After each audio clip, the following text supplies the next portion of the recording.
먼저 오늘 주제가 이스라엘의 구원이라는 말씀으로 교제를 나누고자 합니다. 로마서 11장 25절을 보겠습니다. 로마서 11장 25절 같이 한 목소리로 읽겠습니다. 형제들아, 너희가 스스로 지혜 있다 함을 명기 위하여 이 비밀을 너희가 모르기를 내가 원치 아니하노니, 이 비밀은 이방인의 충만한 수가 들어오기까지 이스라엘의 덜어는 완악하게 된 것이라. 우리가 전도집회 때랑 수없이 이렇게 말씀을 들었던 내용입니다. 근데 이 성경에 이 비밀이라고 그래요. 이방인의 충만한 수가 뭐라니까 비밀이라는 거예요. 비밀. 비밀이 어떻습니까? 아무나 아는 게 아니잖아요. 아는 사람들만 아는 게잖아요. 오늘 또 날씨도 좋고 참 구름이 많이 요 근래 비가 많이 와가지고 참 마음도 어둡더라고요. 이 날씨하고 연관이 굉장히 많더라고요. 특히 영국 같은데 이런 데는 어떻습니까?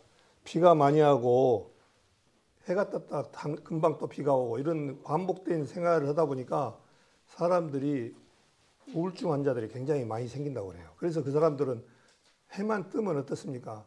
울퉁벗고 그냥 이렇게 일광욕을 하잖아요. 근데 그분들의 그 피부가 우리하고 좀 틀리대요. 그분들은 햇빛을 안 쬐면은 이 곰팡이균이 있으시 그런데요. 그러니까 몸을 햇빛에다 쬐서 이렇게 말려줘야 한대요. 그래서 다 이유가 있어요. 이게 사람 참. 근데 우리는 사계절이 따뜻해가지고 굉장히 살기 좋은 나라에 살았는데 지금 어떻게 보면 우리나라도 지금 다 망가져 버렸습니다. 가을이 없어지고 바로 겨울이 와버렸어요. 봄, 가을이 이제는 없어져 버렸어요. 또 비가 올해 보니까 너무 자주 와가지고 농사진 배추가 다 썩었다고 우리 얘기 뉴스에도 나오잖아요. 그다음에 병이 다 들어가지고 올해 김장이 돈이 문제가 아니라 좋은 김장을 먹을 것이 힘들 것 같지 않나 그런 생각이 돼요. 참 주님이 주셔야 우리가 올바로 살아갈 수 있습니다. 아무리 사람이 발버둥 쳐봤자 하나님께서 주시지 아니하면 우리는 한순간도 걸을 수가 없는 그런 존재들이에요. 그런데 아직도 뻣뻣하고 고개가 아주 앞바다에 하나님을 대적하고 그렇게 살아갑니다. 저는 성경을 이렇게 포괄적으로 이렇게 쭉 보면서 왜 사람이 하나님을 만나야 하는가, 그 부분은 그냥 만나도 되고 안 만나도 되는 그런 관계가 아니다는 거예요. 이 세상에 필수라는 게 있어요. 필수. 우리 과목이 공부를 하다 보면 그냥 알아도 되고 몰라도 되는 과목이 있고 필수 과목이 있어요. 필수 과목을 이수해야 학점도 대학에서 나오고 또 어떤 그 필수 과목 안에 모든 그 시험이라든가 이런 것이 중점적으로 들어있잖아요. 그러니까 필수예요. 어떻게 보면 필수.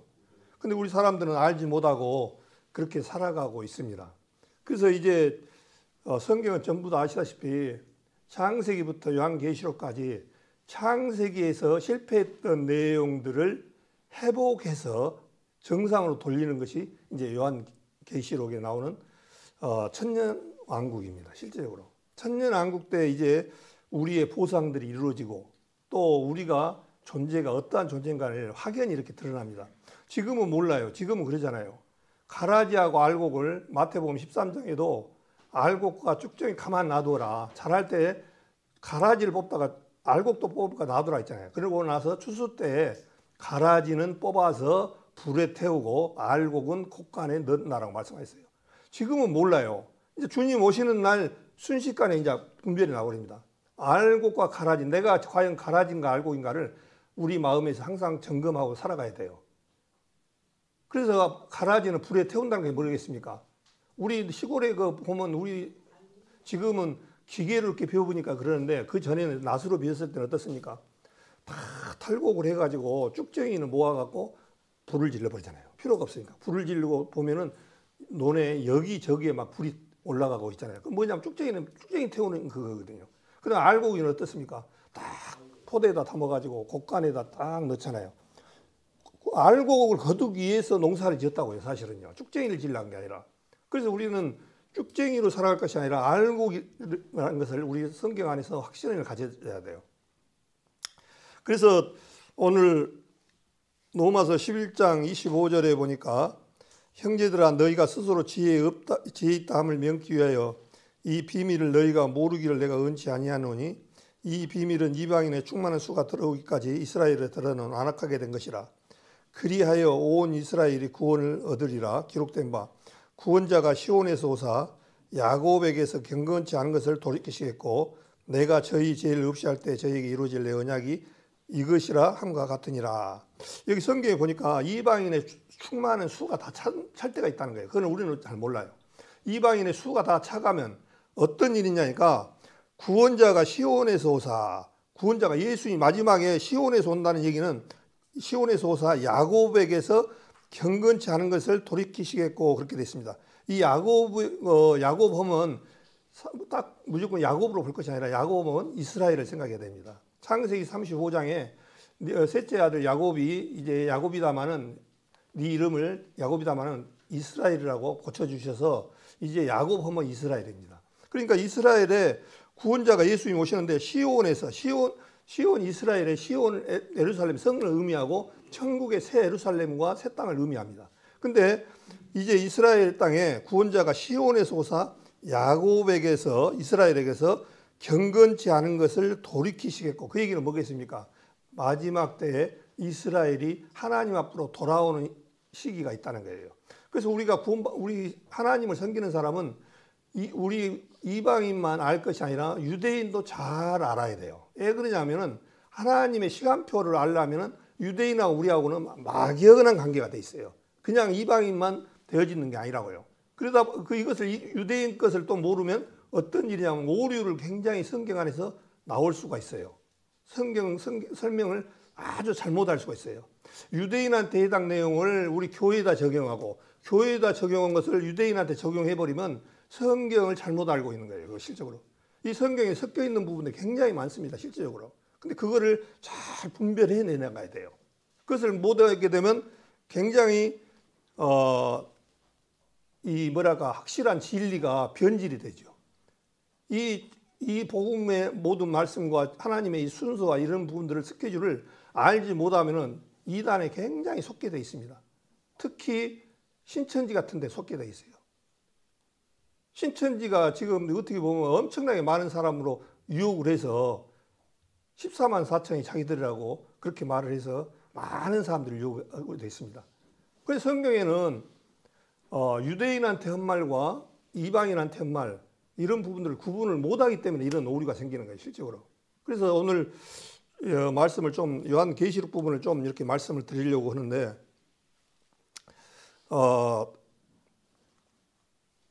요한계시록 14장을 보겠습니다. 요한계시록 14장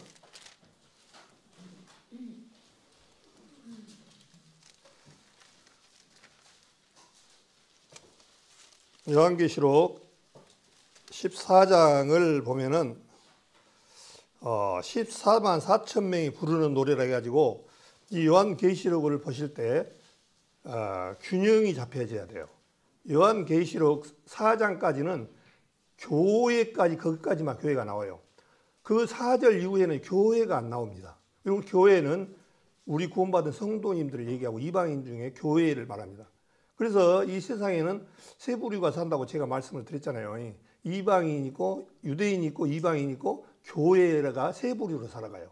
근데 주님께서는 우리 이방인이 유대인이 될 수가 없어요. 유대인은 어차피 이스라엘 거기에요. 근데 그것이 어떤 영적 유대인이다 해가지고 그걸 섞어버린다고요. 그러면 안 돼요. 실제로. 교회 안에 우리는 뭘 얘기하냐면 교회 안에 성도라는 것을 인식을 하고 살아가야 돼요. 우리 처음에 이스라엘 백성들로부터 사도행전에 보면은 복음이 이스라엘한테 들어왔어요. 그래서 그 당시에 말씀을 하루에 3,000명, 5,000명씩 구원받는 역사가 이루어졌습니다. 그러다가 13절에 보니까 13장에 가니까 계속 말씀을 전하다가 핍박을 하고 받아들이지 않아요. 그러니까 이방인은 나는 가노라 하고 또 18장에도 사도행전 18장에도 이방인으로 향하노라 해서 복음이 유대인한테는 이제 끝이 나고 우리한테 왔습니다. 그래서 이제 교회 시대가 같이 사도행전 2장부터 구원받은 우리 이방인하고 같이 구원받은 시대가 되셔서 교회라는 것을 형성을 했습니다. 이 교회라는 부분은 굉장히 사실은 중요성이 있어요. 중요합니다. 이 교회는. 아무나 교회에 광명 생명교회 왔다고 해서 교회가 아니에요. 교인이 아니에요. 하나님 말씀 앞에 거듭난 사람이 교회 안에 들어올 자격이 있어요. 교적부라고 그러죠. 교회에 등록해가지고 온 것은 교적부로 올 수 있어요. 그러나 교회 안에 들어온 것은 아니에요. 정확하게 말하면. 거듭난 성도님들이 모여서 교제를 나눈 것이 사실은 교회예요. 이 교회라는 것은 어떻겠습니까? 피값 주고 사신 무리들이에요. 실제로.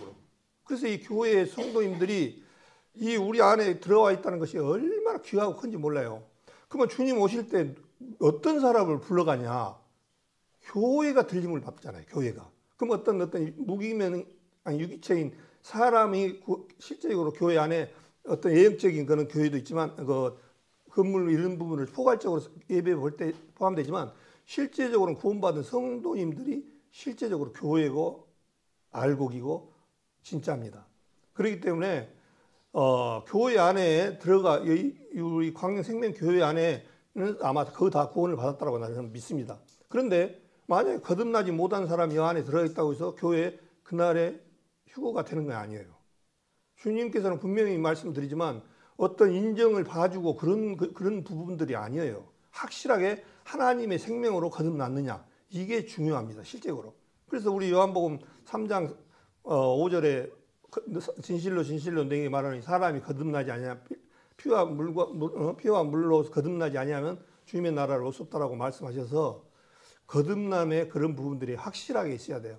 그래서 내 안에 내가 거듭났는가 하는 것은 내가 너무 잘 알아요. 그래서 고린도후서 13장에 뭐라 했습니까? 너희가 믿음에 있는가 너희 자신을 시험하고 확증하라. 확증은 누가 해야 됩니까? 내 자신이 하는 거예요.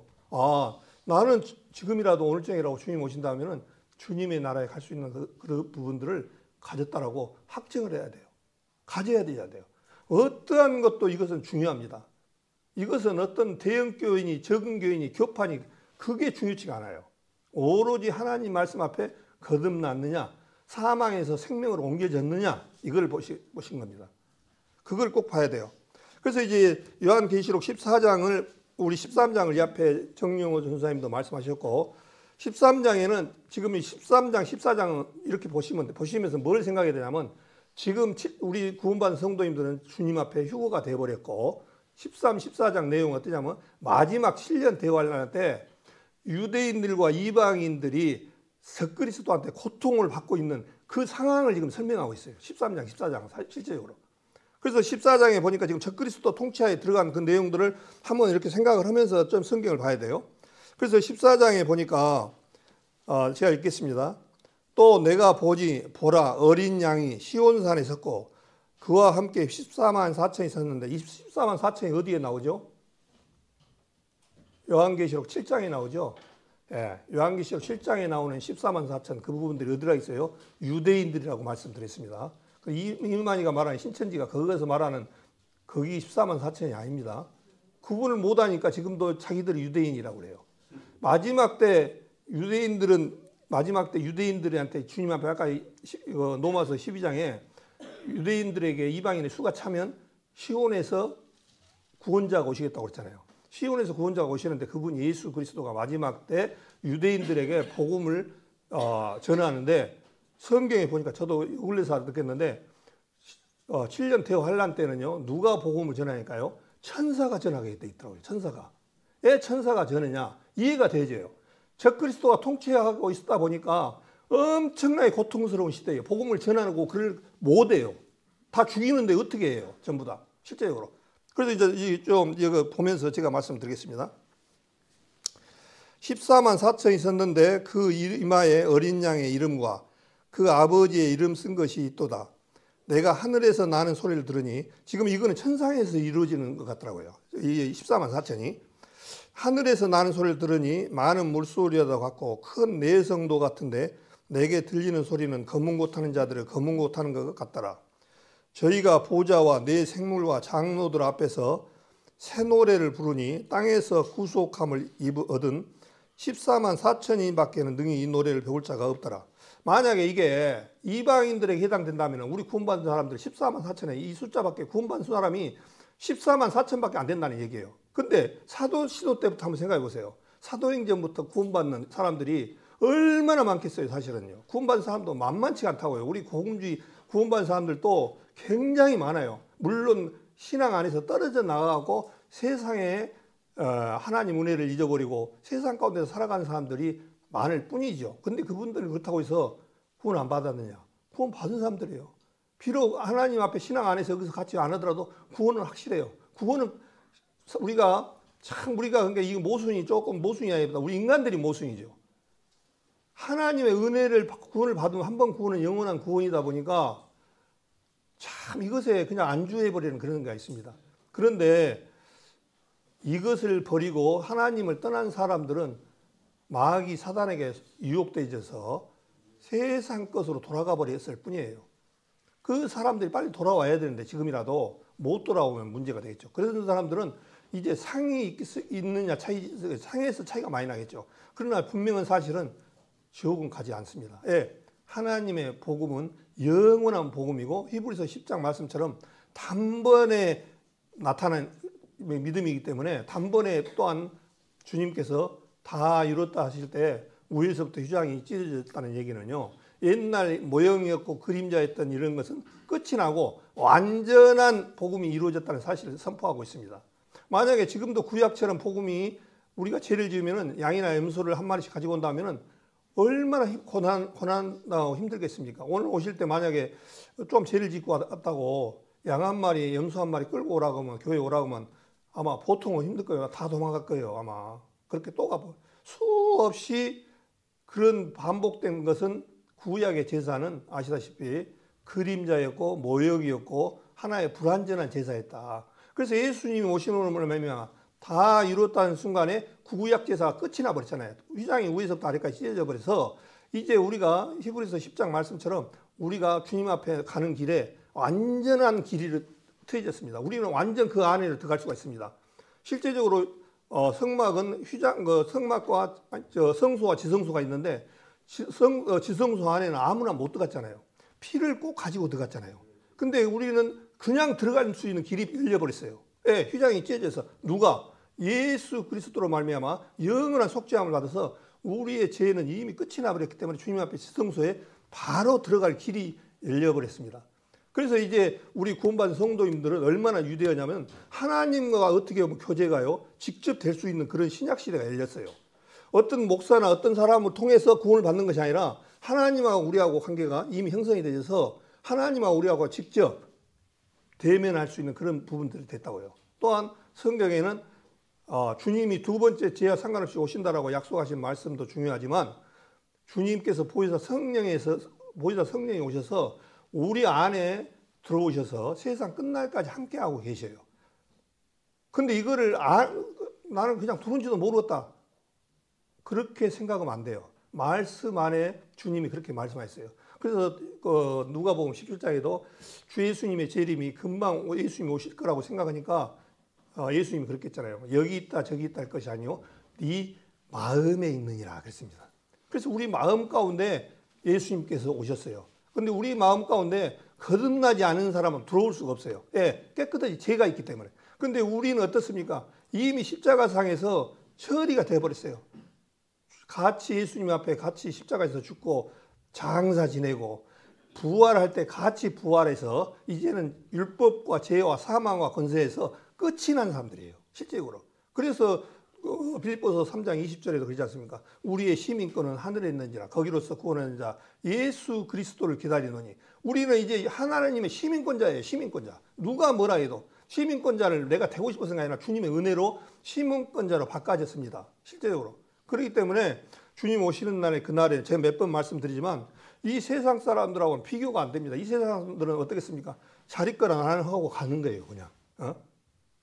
그런 욕망, 은혜를 입고 그런 사람들이라고요. 유대인 사람들이라고요. 사실은요. 이게 뭐 하나님의 자녀야. 나는 너희들하고 달려. 격이 달려. 이렇게 살아가야 돼. 사실은. 그렇다고 해서 우리가 펌내고 막 그 사람들을 억누르고 그러라는 얘기가 아니고 자부심을 가지고 살아가야 된다는 얘기예요. 그래서 이 세상의 마지막 때 참으로 남겨져 있는 사람은 얼마나 불쌍한 자들이지 않습니까? 이제 좀 있으면 언제 될지 모르지만 이제 우리는 뭘 기다리냐니까 나팔절인 휴거를 기다리고 있습니다. 두 사람이 자고 있으면 한 사람은 데려감 당하고 한 사람을 남겨두고, 두 사람이 매를 가고 있으면 한 사람은 데려감을 당하고 한 사람을 남겨두고, 남겨준 자는 이제 불쌍한 거예요. 이 땅에서 누구를 만나야 되냐니까 적그리스도를 만나야 돼요. 적그리스도를. 근데 이 적그리스도 생활은 성경에 너무너무 고통스러운 세상이 기다리고 있어요. 실제로. 여기를 잡으시고 마태복음 25장을 보겠습니다. 여기를 그대로 다시 또 올 거니까요. 마태복음 25장 너무 잘 아시는 내용인데, 마태복음 25장 24장을 보겠습니다. 24장. 마태복음 24장 21절을 보겠습니다. 마태복음 24장 21절. 이는 그때 큰 환란이 있겠음이라. 창세로부터 지금까지 이런 환란이 없었고 후에도 없으리라. 그렇게 말씀하셨습니다. 앞으로 7년 대환란 때는요, 그때 큰 환란이 있는데 창세부터 지금까지 이런 환란이 없었고 후에도 없으리라고 그랬어요. 그러니까 얼마나 고통스러운 시간들이 지금 기다리고 있어요. 이제 만약에 우리가 이 적그리스도가 통치하는 세상에 남겨진 사람들은 보통 힘든 게 아니에요. 실제로 보통. 근데 이 말씀이 누가 하셨냐면 예수님이 하셨어요. 예수님이. 네? 제가 말한 게 아니에요. 예수님이 말한 거예요. 지금 마태복음 24장 이 내용은 마지막 적그리스도가 나타나서 통치할 때 이스라엘에게 한 내용이 지금 15절부터 쭉 얘기가 돼 있다고요. 근데 이때 얼마나 힘드냐니까 창세로부터 지금까지 이런 환난이 없었고 후에도 없으리라. 구약에도 이 말씀을 했어요. 구약에도 요엘서를 찾지는 않겠습니다. 지금 요엘서 2장에도 보면 이 말씀이 들어있다고요. 그러니까 이 말씀이 그냥 되어진 말씀이 아니에요. 구약의 말씀, 하나님이 했던 말씀을 예수님이 하고 계세요. 그러니까 그 예수님이 곧 하나님이라는 사실이에요. 얼마나 예수님이 어떻게 그거 아셨을 거예요. 만약에 하나님이 아니면. 그 요엘서 말씀을 통해서 똑같이 말씀하셨다고. 구약에 했던 말씀을 신약에도 이렇게 말씀하셨다고요. 그래서 요한계시록 14장을 다시 읽겠습니다. 14절을 가십니다. 요한계시록 14장 4절. 이 사람들은 여자로 더불어 더럽히지 아니하고 정절이 있는 자라. 어린 양이 어디로 인도하든지 따라가는 자며 사람 가운데서 구속을 받아 처음 익은 열매로 하나님과 어린 양에게 속한 자들이니 그 입에 거짓말이 없고 흠이 없는 자들이더라. 그렇게 설명을 하고 있습니다. 이 사람들 14만 4천은 여자로 더불어 더럽히지 아니하고 이 여자로 표현한 부분들이 있습니다. 하나님 앞에 우리는 어떤 존재입니까? 신부잖아요. 신부는 신랑을 기다리고 있어요. 정절을 얘기하잖아요. 정조가 있다 없다 우리 그런 얘기했잖아요.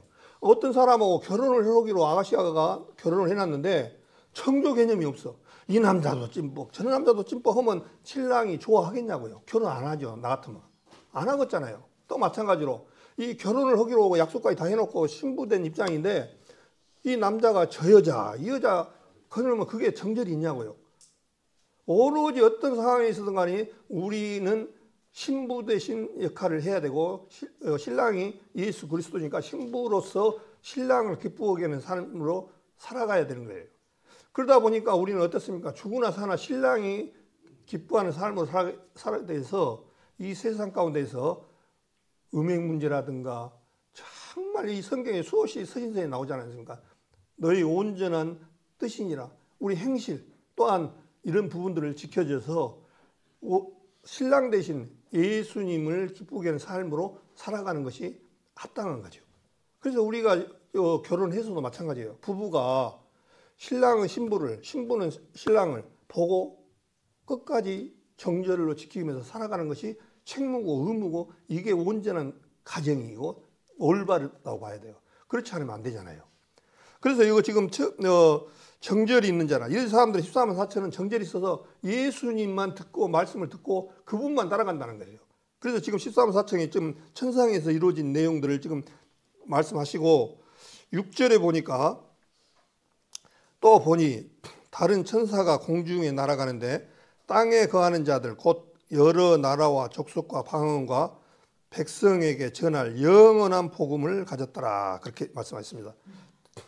근데 여기서 보니까 천사가 공중에 날아가는데 땅에 거하는 자들 곧 여러 나라와 어떤 나라든 간에 나라와 족속과 방언과 백성에게 전할 영원한 복음을 가졌더라 그랬습니다. 근데 이 복음을 누가 전하니까? 천사가 전하. 아까 지금 이 상황은 어떤 상황이라고요? 적그리스도가 통치하고 있는 그 시대를 지금 말씀하고 있는 거예요. 그래서 천사가 가면서 영원한 복음을 해요. 근데 복음에는 세 가지로 얘기를 나눌 수 있습니다. 회개하라 천국이 가까웠느니라 예수님이 처음 번할 때 이 천국 복음을 말씀 있고, 그 다음에 우리가 받은 구원 그 복음은 무슨 영원한 복음이 아니에요. 그렇다고 해서 지옥 간다는 그 얘기가 아니고 나타내는 그 부분에 따라서 좀 차이가 나요. 우리는 어떤 복음이냐니까요, 은혜의 복음입니다. 예수 그리스도 보혈로 말미암아 거듭난 우리의 복음. 여기를 14장을 잡으시고 사도행전 26장입니까? 거기를 한번 보고 있습니다. 사도행전 20장을 봐야 될 것 같습니다. 우리 복음이 어떤 복음인가? 사도행전 20장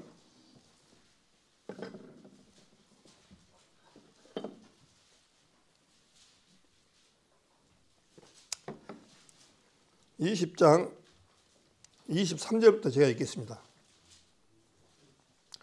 오직 성령이 각 성에서 내게 증거하여 결박과 환난이 나를 기다린다 하시나 나의 달려갈 길과 주 예수께 받은 사명 곧 하나님의 은혜의 복음을 증거하는 일을 마치려 하면은 나의 생명을 조금도 귀한 것으로 여기지 아니하노라 그렇게 되어 있습니다.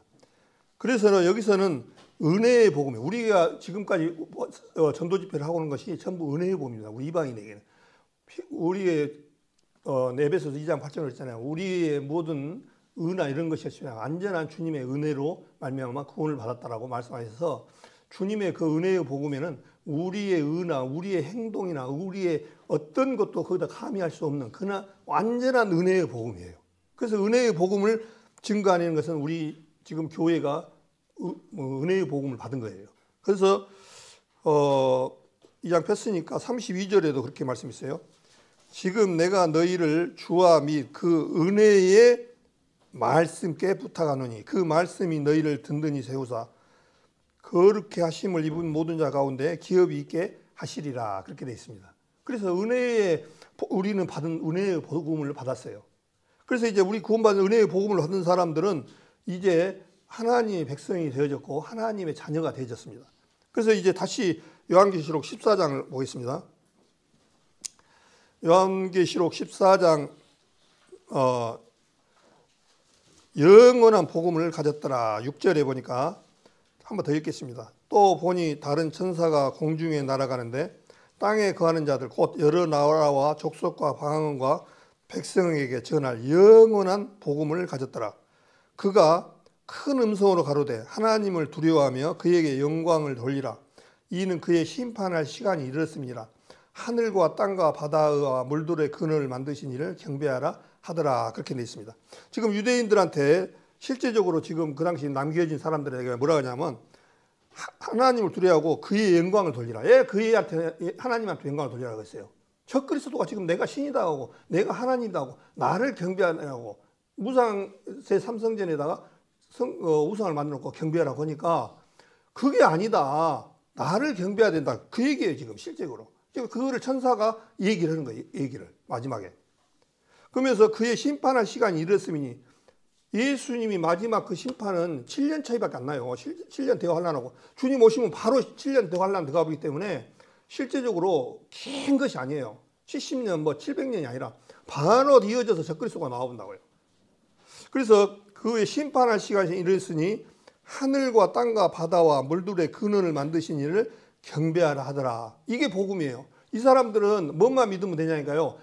우리가 죽였던 예수가 하나님이구나. 이것만 받아들이면 돼요. 그분이 하나님은 우리하고 틀려요. 우리는 회개하고 그러지만 그 사람들은 너무 잘 알아. 이 구약을. 그래서 스가랴서의 마지막에 주님을 알만한 그런 부분들이 이스라엘 땅에 있다라고 말씀하셔서 그때 이제 많은 지파별로 우는 장면이 나옵니다. 우리가 몰라서 예수님을 죽였던 우리가 정말 이제야 알게 됐다는 것을 알고 스가랴서 13장 14장 내용이 그 내용이에요. 그러니까 성경은 참 이 얼마나 치밀한지 착착착착 아우지가 막아져요. 이런 부분들은 어떤 학자나 어떤 것이 아니라 성경 안에서 성령께서 알게 해주셔요. 너무 완벽하게 맞아져요. 이 톱니바퀴처럼 너무 완벽하게 성경이 이렇게 보여집니다. 그래서 하늘과 땅과 바다와 물들의 근원을 만드신 이를 이분을 경배하라. 지금 적그리스도가 나를 섬기라고 하니까 이제 이스라엘 백성들은 거기서 받아들이는 거예요. 실제적으로. 그러면서 뭐라 하냐니까 8절에 또 다른 천사. 여기는 어떤 그 사람의 얘기가 안 나옵니다. 다른 천사 곧 둘째가 그 뒤를 따라 말하되 무너졌도다 무너졌도다 큰 성 바벨론이여 모든 나라를 음행으로 인하여 진노의 포도주로 먹이던 자라 하더라. 여기 바벨론이 나옵니다. 이 바벨론에 처음 나오는 것이 뭐가 나오죠? 창세기 11장에 바벨탑 사건이 나옵니다. 바벨탑은 결국 뭐겠습니까? 하나님을 이제는 우리가 노왕수 이후로 흩어짐을 면해서 바벨탑을 쌓아가지고 높이 올라가서 하나님으로부터 간섭을 받지 말자. 우리끼리 살자. 하나님하고 관계없이 우리 능력으로 살아가자 한 것이 바벨탑이에요. 그 바벨탑이 사건이 느부갓네살의 바벨론이 이루어져서 이 세상 마지막 때 이 바벨론이 로마의 하나님을 배반했던 종교 지도자들 또한 단체들 어떤 권력자들 하나님을 배반했던 사람들 이런 사람들의 권세들이 이 세상을 지배를 하고 있었는데 이것이 이제 무너질 날이 온다는 거예요 지금. 그래서 이제 바벨론이요 모든 나라를 그 음행으로 인하여 진노 포도주를 먹이던 자로라 하더라 그렇게 말씀하고 9절에 또 얘기합니다. 또 다른 천사 그러니까 세 번의 천사가 지금 등장합니다. 다른 천사 곧 셋째가 그 뒤를 따라 큰 음성으로 가로되 만일 누구든지 짐승과 그의 우상에게 경배하고 이마에 소를 받으면 그도 하나님의 진노 포도주를 마시리니 그의 진노 잔에 섞인 것이 없이 부은 포도주라. 거룩한 천사들 앞과 어린 양 안에서 불과 유황으로 고난을 받으리니 그 고난의 연기가 세세토록 올라가리로다. 짐승과 그의 우상에게 경배하고 그 이름에 표를 받는 자는 누구든지 밤낮 쉼을 얻지 못하리라 하더라. 성도들의 인내가 여기 있나니 저희는 하나님의 계명과 예수 믿음을 지키는 자니라. 여기 12절에 보니까 성도들의 인내가 여기 있으니 해서 이 성도들은 지금 우리 구원받는 성도는 이 성도를 얘기 안 합니다. 여기서 딱 잡아 빼야 돼요. 우리 이방인한테 절대 한 말이 아니다. 이 말은 요한계시록에 유대인한테 했단 말을 딱 가지고 있어야 돼. 그래야 성경이 풀려요. 요거를 유성도들이라 있잖냐. 그러다 보면 교회에다 또 우리 이방인 교회에다 붙여요. 우리 그때 여기까지 남아버리면 구원 못 받는 사람들이에요. 그래 이걸 모르는 사람들은 마지막 때 14만 4천에 들어가야 한다고 끝까지 견디는 자는 구원을 한다고 이렇게 해가지고 성경을 사람들을 이렇게 오도로 해가지고 끝까지 이렇게 혼란시키게 만들고 이런 사건이 그랬는데도 아멘 하고 있습니다. 실제적으로.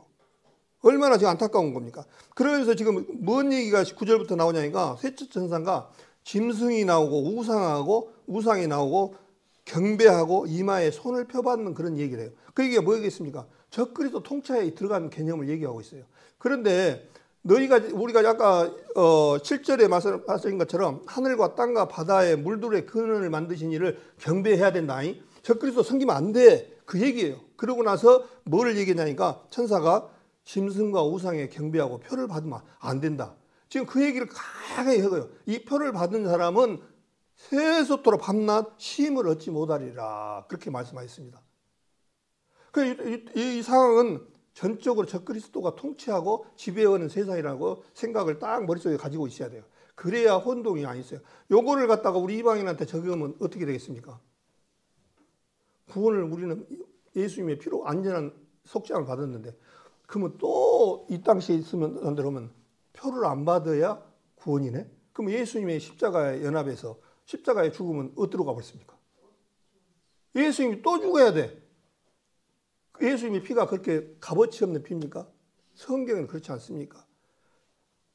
히브리서 6장에도 보겠습니다. 한 번 비침을 얻고 구원을 얻은 자는 다시 회개하심이 없다라고 말씀하셔서 한 번 구원을 받으신 분들은 이제 끝이 난 겁니다. 예수님의 보혈은 한 번에 끝난 거예요. 그렇기 때문에 그거하고 구분을 해야 돼요. 그것을 구원받지 못하신 분들은 또 이 생각한 거예요. 적그리스도 통치하에서 이 표를 안 받기 위해서 저 산골에 들어가가지고 쌀도 저장해 놓고 마른 반찬도 준비해 놓고 적그리스도 하니까 우리는 그렇게 들어가야 된다. 이거 참, 이 세상에 적그리스도 통치 안에서 어디 산골이고 어디 들어가서 피할 사람이 없습니다. 예, 적그리스도를 누가 의식하냐니까요.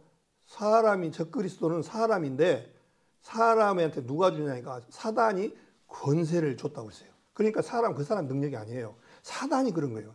사단을 못 이깁니다. 실제로요. 예수 그리스도 아니면 우리는 이 세상에 사단으로부터 벗어나는 길이 없어요. 실제로요. 사단의 능력이. 우리도 지금 살아가면서도 얼마나 그렇습니까? 우리가 하나님의 은혜를 구원받고 살아가면서도 세상 유혹이 얼마나 많이 들어옵니까? 미워하고 시기하고 질투하고 옛사람의 성품은 여전히 그냥 하나님을 가는데 방해를 합니다. 그 자아가 지금도 주님 오시는 날까지 살아있다고요. 완전히 끝난 게 아니에요. 실제로 주님 오시는 그날에 이제 끝나겠죠.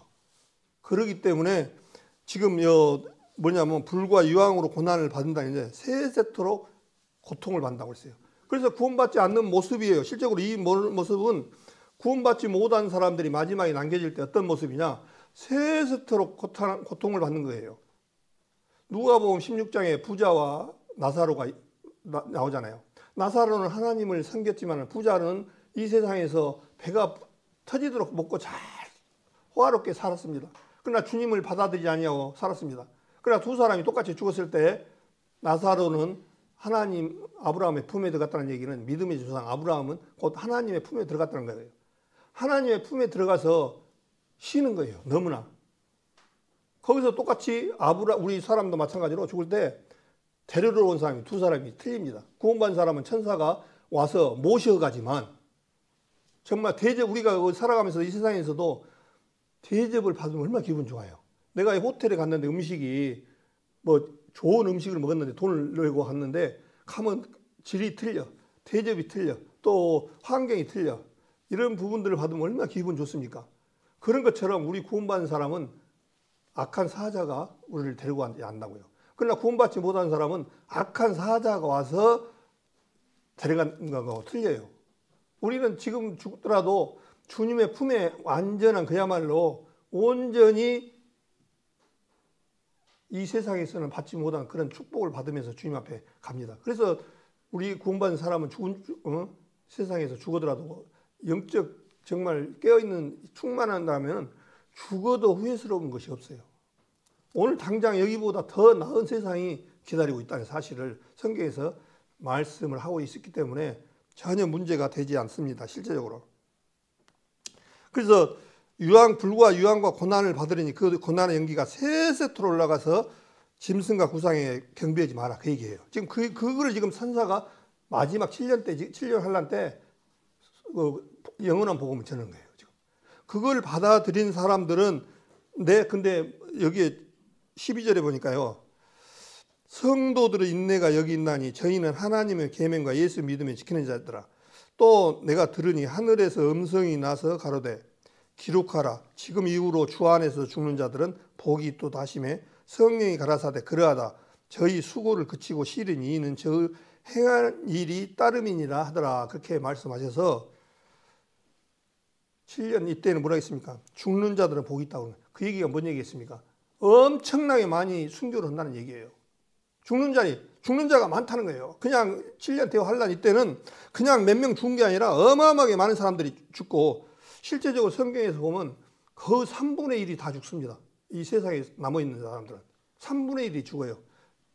그 부분들까지 하려면 시간이 좀 많으니까 다음에 하기로 하고요. 죽는데 그냥 어느 부분 조금 죽은 게 아니라요. 3분의 1이 죽어버리고 이스라엘은 3분의 2가 죽는다고 스가랴에서 말씀하고 있습니다. 이스라엘 백성들도요. 3분의 2가 죽습니다. 마지막 아마겟돈 전쟁 때. 그냥 이스라엘이라고 그런 게 아니에요. 그래서 이 성경을 잘못 아신 분들은 하나님은 사랑의 하나님이기 때문에 지옥도 없고 죽인 것도 없고 천만의 말씀입니다. 주님은 공의의 하나님입니다. 공의라는 게 뭐겠습니까? 죄가 있는 것과 없는 것과 거듭난 자와 거듭나지 않는 것이 확실하다는 거예요. 공의가. 예? 이 세상에서는요. 법정에 가면 판사 지 마음대로 오고 검사 지 마음대로 해도 돼요. 그러나 주님 앞에서는 절대 불가능이 없어요. 만약에 이런 부분들이 그냥 이 세상처럼 주님이 만약에 공의를 세운다면은 우리가 가던 이 구원이 값어치 없는 구원이 될 거예요. 만약에 주님은 그분은 하나님입니다. 근데 그분은 그 자리를 높으신 높은 보좌를 버리고 이 땅에 사람의 몸을 입고 오셔서 그분은 하나님인데 우리들 때문에 어떤 일을 겪었습니까? 십자가상에서 안 겪을 거 다 겪었잖아요. 침을 받고 뺨을 맞고 가시 면류관을 쓰고 창으로 옆에 찔리고 우리가 지었던 죄를 다 짊어졌다고요. 머리로 지었던 죄 때문에 가시 면류관을 썼고 우리 마음 가운데 저기 때문에 창으로 찔림을 받았고 뺨을 맞고 침을 뱉음을 받고 그런 모욕을 당하셨다고요. 아니 하나님은 그냥 누구 나라만 믿은 사람들 그냥 천국 갈 수 있다라고 생각하고 그렇게 해버리자 하고 너희들 그냥 나만 믿으면 그냥 말로만 그냥 저 십자가에 주님이 안 거치시고 그렇게 하고 그를 끝나버렸다고 생각해봐요. 그럼 하나님의 말씀에 건의가 없어져 버리죠. 근데 하나님의 말씀은 건의가 있기 때문에 공의가 있기 때문에 하나님부터 철저하게 뭘 지켰냐니까 약속을 지킨 거예요. 약속을요. 하나님께서 실제적으로 약속을 지킨다고요. 근데 그 약속이 언제부터 지켜졌냐? 창세기부터 지켜졌어요. 창세기 3장 15절에 뭐라 했습니까? 여자의 후손은 네 머리를 상하게 깎으시다고 말씀하셔서 여자의 후손으로 오실 것을 3,500년 전에 미리 말을 해놨다고요. 3,500년 전에. 근데 그 약속이 다 이루어졌잖아요. 또 이사야서 우리 너무 잘 알잖아요. 이사야서 7장, 11장, 이사야서 53장에 이사야서는 예수님이 태어나시기 전에 700년 전에 말씀해 놓으신 거예요. 근데 그것들이 한 말씀도 않고 다 이루어졌잖아요. 그러니까 하나님은 사랑의 하나님도 맞아요. 그런데 사랑의 하나님의 조건이 있어요. 하나님을 말씀을 믿고 하나님을 따를 때만 가능해요. 그 하나님의 말씀을 배척하고 하나님의 말씀을 거역하고 받아들이지 아니하고 그럴 때는 공의 하나님이기 때문에 지옥을 가고 고통받는 것에 가는 거예요. 실제적으로. 그것을 구분을 해야지. 하나님은 사랑인데 사랑의 하나님이 어떻게 지옥을 집어넣겠어. 자기가 만든 하나님인데. 자기가 만든 하나님이 인간인데 어떻게 지옥에 넣느냐고요? 천만의 말씀입니다. 하나님은 공의 하나님이기 때문에 그게 가능해요. 그래서 주님은 절대로 하신 말씀에 대해서 변개치 않는다라고 민수기에 말씀하시잖아요. 하나님은 변개치를 안다는 거예요.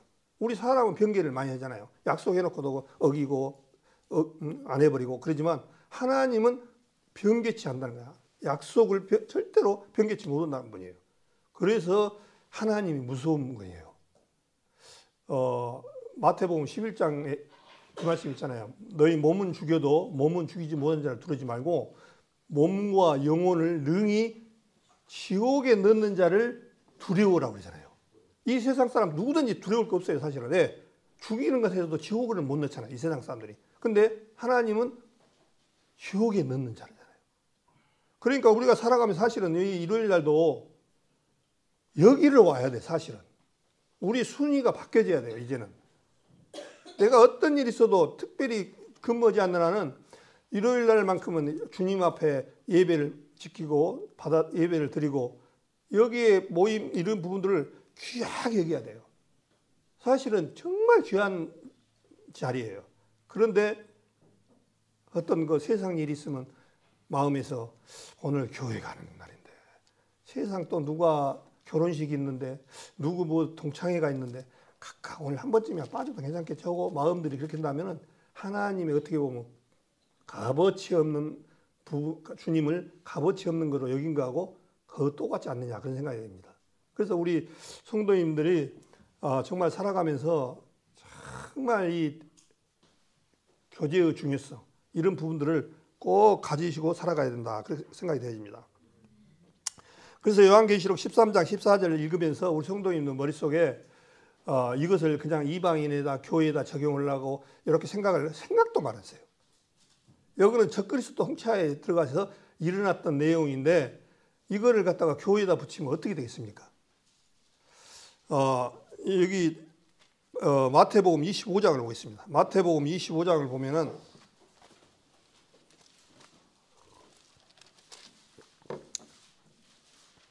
마태복음 25장 31절 제가 읽겠습니다. 마태복음 25장 31절에 제가 잠깐 읽겠습니다. 인자가 자기 영광으로 모든 천사와 함께 올 때 자기 영광의 보좌에 앉으리니 모든 민족을 그 앞에 모으고 각각 분별하기를 목자가 양과 염소를 분별한 같이 하여 양은 그 오른편에 염소는 왼편에 두리라. 그때 임금이 그 오른편에 있는 자들에게 이르시되 내 아버지께 복받을 자들이여 나와 창세로부터 너희를 위하여 예비된 나라를 상속하라. 내가 줄일 때에 너희가 먹을 것을 주었고 목마를 때에 마시게 하였고 나그네 됐을 때 영접하였고 젖을 때 옷을 입혔고 병들었을 때에 돌아보았고 옥에 갇혔을 때 와서 보았느니라. 이에 의인들이 대답하여 가로되 주여 우리가 어느 때에 주의 줄이신 것을 보고 공개하였으며 목마르신 것을 보고 마시게 하였나이까. 어느 때에 나그네 되신 것을 보고 영접하였으며 벗으신 것을 보고 입혔나이까. 어느 때에 병든 것이나 옥에 갇히신 것을 보고 배웠나이까 하리니 임금이 대답하여 가라사대 내가 진실로 너희에게 이르노니 너희가 여기 내 형제 중에 지극히 작은 자 하나에게 한 것이 곧 내게 한 것이라 하시고 왼편에 있는 자들에게 이르시되 저주를 받은 자들아 나를 떠나 마귀와 그 사자들을 위하여 예비된 영영한 불에 들어가라 하리라. 그렇게 되어 있습니다. 자, 여기 이것을 지금 이 내용은 지금 실제적으로 25장 내용은 유대인들한테 한 내용이라고 보시면 돼요. 우리가 교회가 균형적으로 받아들일 때 교회에 참조할 부분이 있죠. 교회가 예를 들어서 이 형제에게 한 것이 곧 내게 한 것이다. 그 부분들은 우리가 참조를 할 수가 있어요. 주님께서는 실제적으로 우리가 상이 여러 모습이잖아요. 상이 성도를 복음도 전하는 부분과 봉사하는 부분과 또한 성도를 섬기는 부분과 성도를 대접하는 부분들과 이런 부분들이 다 상이 있다고요. 그런데 지금 여기서는 뭐라고 하냐니까 요거를 그렇게 우리 이방인의 교회에다가 적용을 하면 안 돼요. 실제구나. 이 내용은 유대인들한테 지금 마지막 때 7년 대환란 후에 유대인들을 도와준 민족들이 있고 유대인들을 도와주지 않는 민족들이 있어요. 유대인을 도와줬다는 얘기는 뭐겠습니까? 유대인이 이제 그때 7년 대환란 때 너무너무 고통을 받는다고요. 여기 거기서 그 얘기예요. 35절에 보니까 내가 줄일 때 너희 먹을 것 주었고 목마를 때 마시게 했고 나그네 돼서 영접하였고 요거를 갖다 교회에다 딱 붙여갖고 내가 우리 성도님들이 줄일 때 너희가 먹을 것을 주었고 목마를 때 마시게 하였고 나그네 됐을 때 영접하였고 벗을 때 옷을 입혔고 병들었을 때 돌아봤고 옥에 갇혔을 때 돌아봤느니라. 신약에 와갖고 우리 성도님들이 누가 교도소 갔는데 옥에 가서 돌아봤다. 그 사람들은 상을 주고 할 거다. 물론 그 교회에다 적용도 가능해요. 실제 가능해요. 그런 부분은. 그렇지만 전체적으로 지금 이 내용들은 유대인한테 마지막 때 한 내용이라고요. 근데 이 부분도 어떤 목사님들은 교회에다 다 갖다 때려 붙였어요. 그래갖고는 그냥 성도들 그냥 교회인지 이 신약교회 일반 유대인한테 한 건지 이방인한테 한 건지 구분을 못하게 그냥 다 혼성이 이렇게 한 설교들이 굉장히 많아요. 그래서 여기에 31절에 나오잖아요. 인자가 누구냐면 예수님이거든요. 예수님은 사람의 모습으로 하실 때 인자라는 표현을 쓰고 또 어떤 다른 부분으로 하실 때도 인자라는 표현을 쓰셨어요. 인자가 자기 영광으로 모든 천사와 함께 올 때에 자기 영광의 보좌에 앉으리니 그래놓고 32절에 그랬잖아요. 모든 민족을 그 앞에 모으고 각각 분별한다는 거예요. 그래서 이제 마지막 때 요엘서 3장에 보면은 모든 민족들을 다 불러하면서 판결 골짜기로 이스라엘 유대인들을 이방인들을 불러 모아서 이렇게 판단을 한다는 거예요. 하나님께서. 그래서 이스라엘을 그 환란 때 도와준 민족들이 있고 도와주지 않는 민족들이 있어요. 이스라엘 민족은 안 도와주면 살아가기 어려울 정도까지 핍박이 심해요. 적그리스도가 너무너무 고통스러운 그런 부분들이 있다고요. 그러다 보니까 이 25장 내용은 마지막 적그리스도가 유대인들이 회복하기 어려울 정도로 고통을 받았을 때 도와주는 민족들을 지금 얘기를 말씀하고 있어요. 실제적으로. 그래서 우리 이 성경에 보면은 실제적으로 우리 구원받은 사람들은 얼마나 감사한지 몰라요. 예. 로마서 10장부터 9장부터 쭉 얘기를 들어보면 어떻습니까? 우리 복음이 유대인들한테 먼저 갔었는데 그 사람들이 거역하고 참 감람나무였는데 돌감나무 우리가 거기에 되게 접붙임을 받았다. 그렇지만 마지막 때 그들도 돌아오면은 하나님의 은혜 안으로 들어올 수 있다라고 말씀한 내용이 쭉 그 내용이에요. 그러니까 마지막 때 그 요한계시록 내용하고 이렇게 연결이 되겠죠. 그래서 모든 민족을 앞에 모으고 하나님이 심판한 내용이 지금 여기 부분이에요. 그래서 여기는 유대인들의 환란 때 한 말씀들을 주 내용이다라고 받아들여 가지고 해야지 교회에다가 또 여기다 붙이면 안 된다라고 말씀을 드리겠습니다. 그래서 이제 성경에서 예수님도 신약교회에서 마지막 때 어떤 그런 부분들을 좀 많이 말씀하셨습니다. 요한복음 5장을 보겠습니다. 요한복음 5장. 예수님은 그러면 신약의 첫 그리스도가 어떤 말씀을 하셨는가를 한번 찾아볼 필요가 있어요. 요한복음 5장 39절부터 읽겠습니다. 요한복음 5장 39절. 너희가 성경에서 영생을 얻는 줄 생각하고 성경을 상고하거니와 이 성경이 곧 내게 대하여 증거한 것이로다. 그러나 너희가 영생을 얻기 위하여 내게 오기를 원하지 아니하는도다. 나는 사람에게 영광을 취하지 아니하노라. 다만 하나님을 사랑한 것이 너희 속에 없음을 아노라. 예수님을 계속 복음을 전하는데 받아들이지는 않습니다. 계속. 그러니까 뭐라 했습니까? 43절에 나는 내 아버지 이름으로 왔음에 너희가 영접지 아니하나. 예수님은 항상 자기 능력대로 왔다 소리를 안 해요. 아버지의 이름으로 왔다고 말씀하셔요. 그러니까 그건 뭐예요? 하나님이라는 얘기예요. 내가 스스로 온 것이 아니다. 아버지께서 나를 보내주셨다. 그 얘기입니다. 그래서 아버지 이름으로 오신 분이 예수님이에요. 그래서 성부와 성자, 성령이 동일한 같은 한 이유예요. 실제로. 너희가 영접지 아니하나 만일 다른 사람이 자기 이름으로 오면 영접하리라.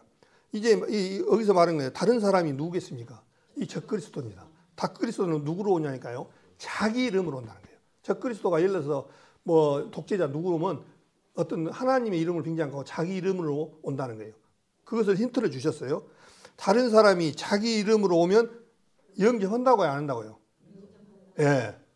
적그리스도로 오면 유대인들은 바로 영접해버려요. 우리가 죽였던 메시아가 이제 오셨군요 하고 적그리스도를 바로 받아들여버려요. 그래서 요한계시록 14장에 그분 받지 마라. 그분은 아니다. 하늘과 물과 땅을 창조하신 그분께만 경배하라고 지금 이 천사가 그렇게 영원한 복음을 전하는 거예요. 마지막 때 실제적으로. 그래서 다른 사람이 자기 이름으로 오면 영접해 본다는 거예요. 영접한다는 거예요. 그러니까 이스라엘 백성들도 지금까지 눈이 가려져 가지고 자기들이 죽였던 예수님을 알지 못하고 지금 아시다시피 이스라엘 사람들 보면요. 우리하고는 비교가 안 될 정도로 엉망입니다. 실제로요. 엉망으로 살아갑니다. 엉망으로 구원이 없어요. 지금 유대인들은 눈과 귀를 가려져 버려갖고 완전히 가려져 갖고 못 봅니다. 지금 실제로. 그러니까 44절에 너희가 서로 영광을 취하고 유일하신 하나님께로부터 오는 영광은 구하지 아니하니 어찌 나를 믿을 수 있느냐. 하나님으로부터 유일하다는 게 한 분뿐이라는 거예요. 하나님으로부터 오신 분은 예수님밖에 없어요. 이 세상에 석가도 아니고 이슬람도 아니고 오로지 예수님밖에 없어요. 그래서 유일하신 하나님께로부터 오는 영광은 너희들이 구하지 아니하구나. 그러게요. 그런데 어찌 나를 믿을 수 있느냐. 그러면서 또 이거 구약 말씀 모세를 들어서 얘기하죠. 내가 너희를 아버지께 고소할까 생각지 말라. 너희를 고소하는 이가 있으니 그 너희 바라는 자 모세니라. 이 사람들은 모세오경을 너무나 잘 알잖아요. 모세는 그 예수님보다 더 높이 취향을 받는 것이에요. 그 모세를 들으니까 구약의 모세오경에 신명기서에 그 말씀을 하잖아요. 그래서 지금 예수님이 신명기서를 딱 끄집어내서 지금 얘기하는 거예요. 그 사람들 잘 알기 때문에. 모세가 지금 너희 신명기서 말씀하셨던 그것을 말했던 사람이 누군 줄 아냐? 나 예수냐. 나를 증거했다. 그 얘기를 지금 얘기를 한 거예요. 너희는 자 모세니라. 46절에 보니까 모세를 믿었다면 또 나를 믿었으니 이는 그가 내게 대하여 기록하여 있습니다. 그래서 모세가 기록한 것은 나를 위해서 기록해놨다. 그 얘기입니다. 지금. 그러니까 이 눈이 가려져 있으니까 얼마나 답답하겠습니까? 신명기 18장을 한번 보고 가겠습니다. 그 부분을. 신명기 18장 너무나 많이 봤던 내용이죠.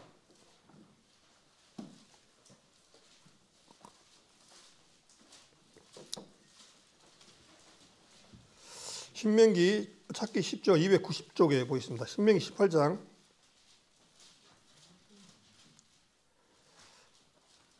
18장 15절 읽겠습니다. 내 하나님 여호와께서 너희 중 내 형제 중에서 나와 같은 선지자 하나를 너를 위하여 일으키시리니 너희는 그를 들을지니라. 그렇게 됐습니다. 나와가 누가 있습니까? 모세 같은 선지자가 누구냐면 예수님을 얘기합니다.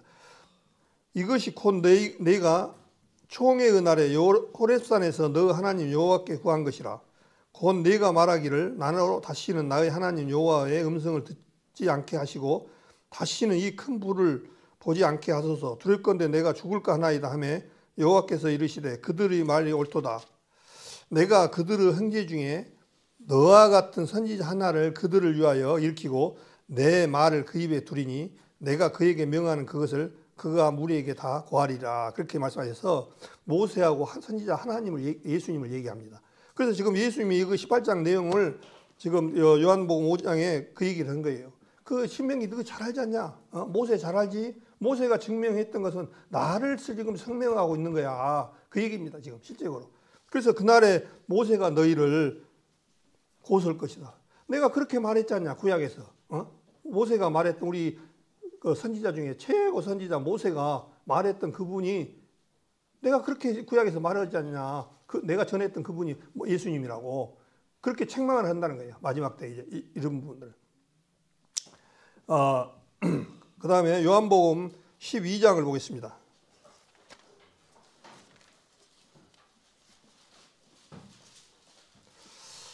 요한복음 12장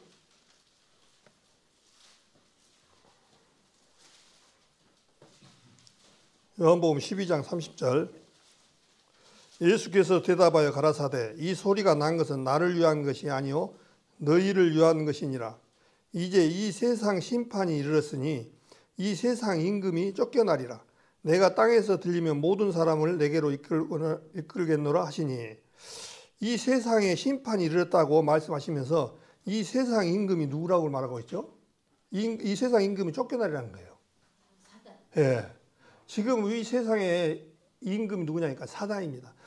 죄를 에덴 동산에 죄가 들어오는 순간 죄가 우리 첫사람으로 들어오는 순간 우리는 이 사람은 이 세상을 쫓겨나서 이 세상은 사단에게 누가복음 4장에 사단에게 내어줘 버렸다 그렇게 말씀하셔서 이 세상의 임금이 누구냐니까 사단입니다.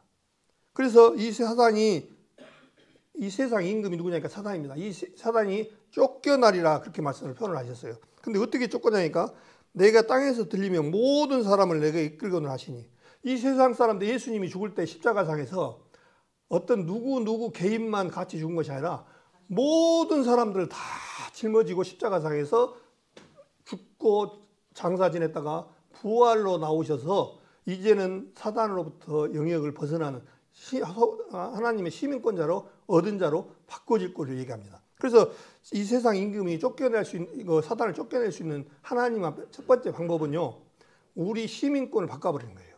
아담으로부터 물려받았던 이것을 십자가상에 처리되고 장사 지내서 새로운 생명으로 피조물로 나와버린 거예요. 그래서 우리는 보라 옛것은 지나갔으니 새것이 됐도다. 새것이 된 사람들이 새것이.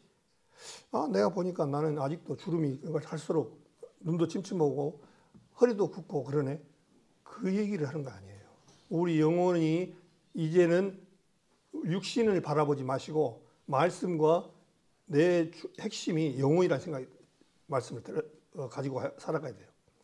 이 육신은 영혼을 담아놓게 하는 그릇에 불과해요. 근데 이 육신을 자꾸 우리 마음을 많이 둬요.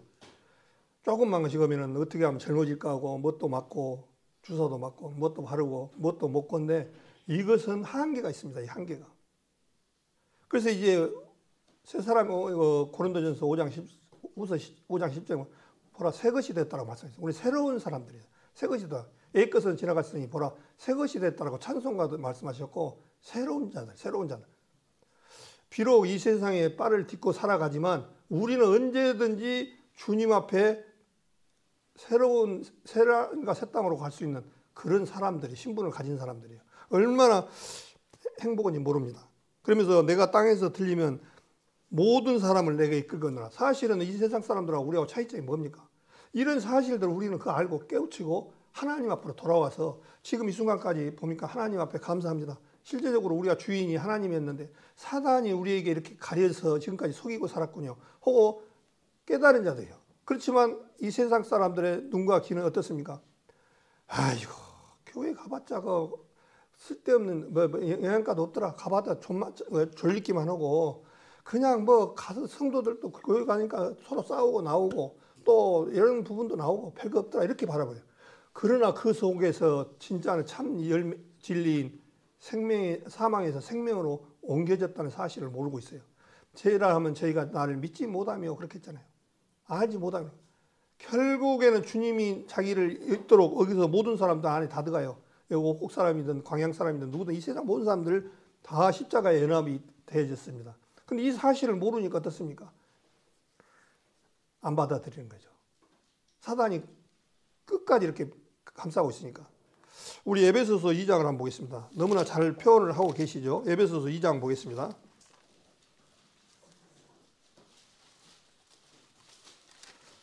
에베소서 2장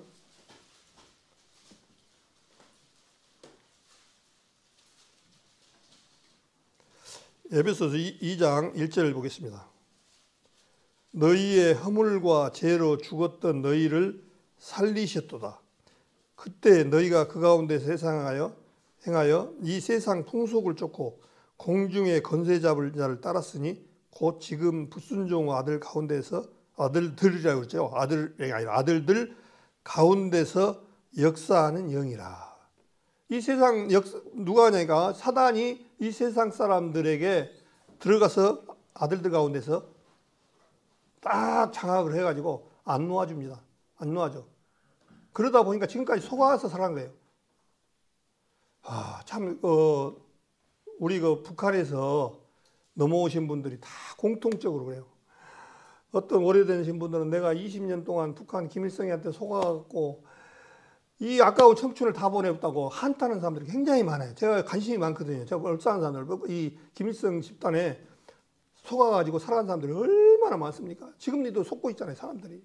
2,500만인가 된다는데 속고 있습니다. 완전히 김일성 집단에 의해서.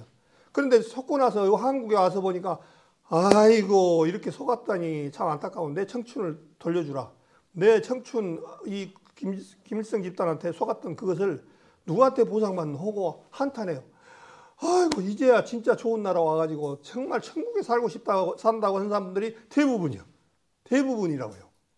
그게 똑같아. 우리 지금 이 세상의 사람들도 그거를 모르고 살아가는 사람들은 북한의 김일성이한테 집단한테 속은 거하고 똑같아요.